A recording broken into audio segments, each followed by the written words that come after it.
Would you have a reflection question, perhaps, for our audience to consider? Okay. So what would the impact be in your veterinary practice if you allocated a couple of hours every week to a staff member to improve IPC? Okay, the same staff member.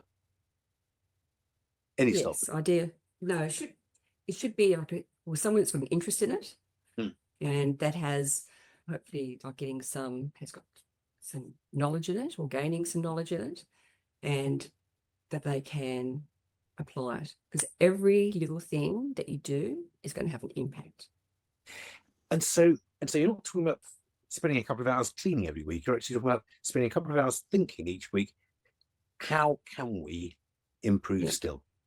Yep. So it might be so it could be doing things like assessing the hand hygiene stations, where they are, whether they're fit for purpose, the type of solution you're using, the hand rub that you're using, whether it is like within the correct areas, getting things mounted on the wall, having a look at, so for example, for things like antimicrobials, there's one of the organisations over here, they've got colour coding, which they've done. So if you're red is for your high use top shelf antibiotics, so all your broad spectrum, and then or things which would maybe use like in human healthcare as well. Green, which is one of the ones that you stick with which should be your first line of use, but actually looking at things like using swabbing culture and sensitivity tests before you even prescribe antimicrobials. So actually starting to look at practices, starting to look at things like, what are our surgical site infections?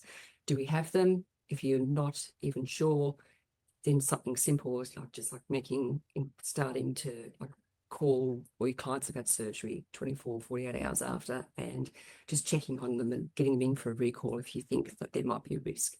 So just starting to monitor what's going on. If you are getting multi-resistant organisms, actually keeping them together and having a look. Is it a risk because of the way that you're using your swabs and your prevention? So if you've got all your swabs in a claw hex sitting on the side of the cupboard, rather than preparing them fresh for every patient, have you got people got long sleeves when they're, so you can't perform hand hygiene, and then you're just transmitting as you hold patients. So how all your high touched areas, your keyboards and your light switches and all your benches, how well are you really cleaning them? So just starting to look through, and there are guidelines, and I can send you some guidelines, or you can use like Bella Moss has got that as well.